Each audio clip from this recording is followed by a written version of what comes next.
আলহামদুলিল্লাহ, আপনারা খুব খুশি হবেন যে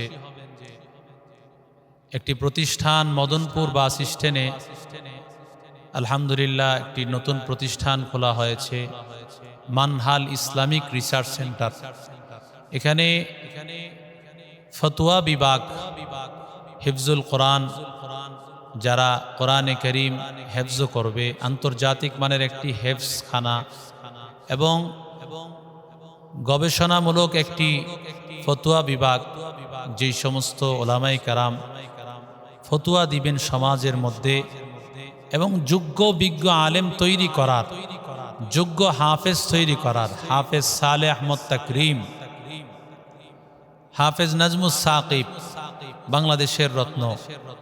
আমরা চেষ্টা করব তেলাওয়াতগুলো যেন হাফেজ নাজমুস সাকিব, হাফেজ সালেহ আহমদ তাকরিম, হাফেজ মুআজ সহ যারা সারা বিশ্বকে কাঁপিয়েছে, এবং বিশ্বমানের একটি হেফজখানা ইনশাল্লাহ এটা গড়ে তুলবে। এবং আপনারা মাদ্রাসা আসলে, মাদ্রাসা প্রদক্ষিণ করলে, অবশ্যই মাদ্রাসা ঘুরলে আপনারা বুঝতে পারবেন যে মাদ্রাসার পরিবেশ অত্যন্ত মনোরম পরিবেশ, এবং খাবার দাবার থেকে নিয়ে সব কিছুই খুব সুন্দর গোছানো। আলহামদুলিল্লাহ, আপনাদের সকলের দাওয়াত, সকলে আসবেন প্রতিষ্ঠানে, এবং নিজের কলিজার টুকরা সন্তানটাকে মাদ্রাসায় দিবেন। সন্তান নাই, নিজের ভাই আছে, ছোট্ট ভাইটাকে দেন। নিজের ভাই নাই, চাচাতো ভাই, ফুফাতো ভাই আছে, মাদ্রাসায় দেন। আল্লাহর নবীর ঘরে এই কোরআন শিখার জন্য মদনপুর বাস স্ট্যান্ডের এই মানহাল ইসলামিক রিসার্চ সেন্টারে আপনার সন্তানটাকে একজন যোগ্য হাফেজ, একজন যোগ্য আলেম তৈরি করার এক কারখানা তৈরি করা হয়েছে, যেখানে আদর্শ একজন সন্তান হবে। শুধুই মাত্র সন্তানটা হাফেজ হবে, আলেম হবে তাই নয়, আমরা এমন শিক্ষা দেওয়ার পাশাপাশি এমন দীক্ষাও দিব, এমন নৈতিক আদর্শ শিক্ষা দেওয়ার চেষ্টা করব, যেই শিক্ষার মাধ্যমে এ সন্তানটা যোগ শ্রেষ্ঠ একজন আল্লাহওয়ালা, আব্দুল কাদের জিলানী, খাজা মুঈনুদ্দিন চিশতি থানবীর আদর্শের এমন একজন যোগ শ্রেষ্ঠ আল্লাহওয়ালা হতে পারে, যেই সন্তানের মাধ্যমে দুনিয়ায় একজন মার সম্মান বেড়ে যাবে, দুনিয়ায় একজন বাবার সম্মান বেড়ে যাবে, দুনিয়ায় ভাইয়ের সম্মান বেড়ে যাবে, বোনের সম্মান বেড়ে যাবে, শুধুমাত্র একজন কোরআনওয়ালার কারণ আল্লাহ বলেছেন, কু আনফুসাকুম ওয়া আহলিকুম নারা, নিজেকে জাহান্নাম থেকে বাঁচাও, পরিবারগুলোকে জাহান্নাম থেকে বাঁচাও। আগুন বলতে ঘরের সামনে আগুন লাগছে, ঘরে আগুন লেগে গেছে, আগুন থেকে বাঁচাবো। এই আগুন দ্বারা কোন আগুন উদ্দেশ্য? বলে এই আগুন দ্বারা জাহান্নামের আগুন। তার মানে হলো আমার সন্তানগুলোকে যদি আমি কোরআন না শিখাই, মানহাল ইসলামিক রিসার্চ সেন্টারের মতোই মাদ্রাসায়গুলো আমি যদি দিয়া সন্তানটাকে আদর্শ একজন সন্তান না বানাতে পারি, এ সন্তানটা আমার জন্য দোয়া করবে, রব্বির হামহুমা কামা রব্বায়ানি সগীরা। আল্লাহ, আমার মা বাবাকে তুমি দয়া করো, আমার মা বাবার প্রতি তুমি আল্লাহ রহমত নাজিল করো, যেইভাবে ছোট্ট কালে আমার মা বাবা আমার প্রতি দয়া করেছে। আজকে আমি সন্তানের কেরিয়ার নিয়ে অনেক খুব ব্যস্ত। সন্তানকে বাড়ি করতে হবে, গাড়ি দিতে হবে, সন্তানের ভবিষ্যৎ গড়তে হবে, সব কিছু ঠিক আছে আপনার। আপনি সন্তানের জন্য বাড়ি দিলেন, গাড়ি দিলেন, সব কিছু দিলেন। রসুল বলেন, তুমি একটা সন্তানকে বাড়ি দিয়েছো, গাড়ি দিয়েছো, সম্পদ, ব্যাংক ব্যালেন্স সব দিয়েছো, কিন্তু আল্লাহর কসম, সন্তানটাকে যদি মানহাল ইসলামিক রিসার্চ সেন্টারের মতো একটা মাদ্রাসায় পড়ায়া, এই মদনপুর বাস স্ট্যান্ডের এই মাদ্রাসায়, এমন একটা মাদ্রাসায় পড়ায়া যদি সন্তানটাকে কোরআনওয়ালা না বানাতে পারো, দিনদার না বানাতে পারো, সন্তানটাকে নবীর আদর্শওয়ালা একজন সৈনিক বানাতে না পারো, সন্তানটাকে দিনের বুঝ না দিতে পারো, তুমি যেন সন্তানকে কিছুই দাও নাই। অথচ আমি সন্তানকে এত কিছু দিলাম, নবী বলেন তুমি কিছুই দাও নাই। কেন? কারণ আমার একটা জিনিসের অভাব, যেই জিনিস হলো দ্বীনের শিক্ষা। কারণ দ্বীনের শিক্ষা ছাড়া মানুষের কোনো মূল্য নাই। দ্বীনের শিক্ষা ছাড়া মানুষ দুনিয়াতেও বাঁচবে না, আখেরাতেও বাঁচবে না।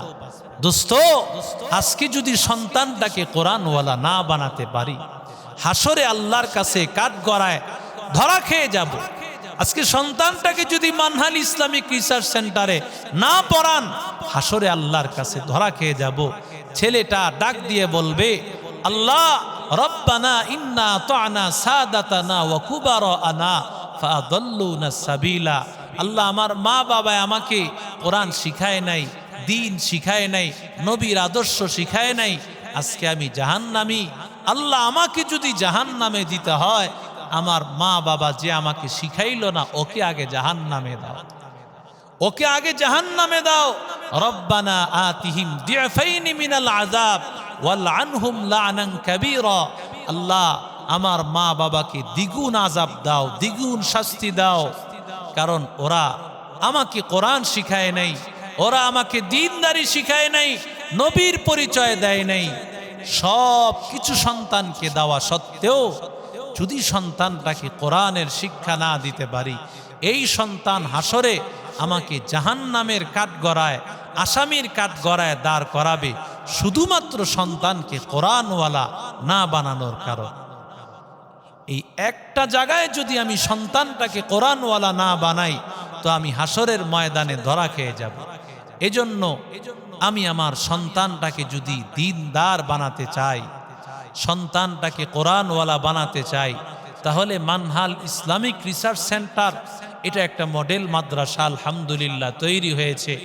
আপনাদের সকলের কাছে দোয়াও চাই, কারণ হাসরে এটাই কাজে লাগবে, এই কোরআনওয়ালা সন্তানটাই কাজে লাগবে। এই যে দেখেন কমলাপুর রেল স্টেশনের যিনি ইঞ্জিনিয়ার, ওই ইঞ্জিনিয়ারের 3-4টা সন্তান, তিনি 3 থেকে 4টা সন্তান হবে, তিনি প্রত্যেকটা সন্তানকে বড় হক্কানি আলেমে রব্বানি বানাইছেন। বাংলাদেশের বড় বড় জামিয়ার এক একজন মুহাদ্দিস শাইখুল হাদিস তারা। ওনার এক বন্ধু বলেছিল যে আপনি আপনার একটা সন্তানকে আপনার এই লাইনে রেখে যান, কারণ জানাজার জন্য তো একটা লোকই যথেষ্ট, জানাজার জন্য একটা লোকই যথেষ্ট। তাহলে আপনার সন্তানটাকে, একটা সন্তান অন্তত আপনি ইঞ্জিনিয়ার বানান, একটা সন্তানটাকে আপনি এই লাইনে বানায়া যান। তিনি বললেন, এই সন্তানটা যদি হাসরের ময়দানে আমাকে জিজ্ঞাসা করে যে আপনার অন্য সন্তানগুলোকে মানুষ বানাইছেন, অন্য সন্তানগুলোকে আলেম বানাইছেন, আমাকে কেন আলেম বানান নাই, তখন আমি ধরা খেয়ে যাব। দেখেন, একটা সন্তানকে যদি হাফেজ আলেম বানায় আমি, হাসরে কাজে লাগবে, দুনিয়াতেও কাজে লাগবে, সব জায়গায় সন্তানটা আমার কাজে লাগবে। আমি প্রায় সময় একটি ঘটনা বলি যে আমাদের এই নারায়ণগঞ্জে এক বড় আল্লাহর বান্দা তার সন্তানটাকে অনেক পড়াশোনা করাইছেন, পড়াশোনা করায়া সন্তানটাকে অনেক বড় একজন উকিল বানিয়েছেন, ব্যারিস্টার বানিয়েছেন। আজকে এই ব্যারিস্টারটার সম্মান অনেক বেশি। লন্ডন থেকে কোটি কোটি টাকা ব্যয় করে তাকে পড়াশোনা করায়া বাংলাদেশে নারায়ণগঞ্জে আসছে। আসার পরে তার বড় ব্যারিস্টার, লক্ষ লক্ষ টাকা তার বেতন, গাড়ি দিয়ে আসা যাওয়া করে, গাড়ি দিয়ে আসা যাওয়া করে, পাশাপাশি তার বিশাল বাড়ি, সুন্দরী নারীও তার ঘরের মধ্যে। কিন্তু আল্লাহর বান্দা, আল্লাহর কুদরত, ওই আল্লাহর বান্দা কিছুদিন পরে ইন্তেকাল করলো। এই ব্যারিস্টারের বাবা ইন্তেকাল করল। ব্যারিস্টারের বাবা ইন্তেকাল করার পর আল্লাহর বান্দা এবার যখন জানাজা নিয়ে দাঁড়াবেন, জানাজা পড়াবেন কে? জানাজা তো সে পড়াতে পারবে না, জানাজা পড়াবে হলো মসজিদের ইমাম। মসজিদের ইমাম সাহেব জানাজা নিয়ে দাঁড়ায় গেছেন। এবার ওই ব্যারিস্টার ছেলেটা জানাজার পিছনে সে তাকবীর বলতেছে। ইমাম সাহেব যখন প্রথম তাকবীর বলেছে, এরে আল্লাহর বান্দা,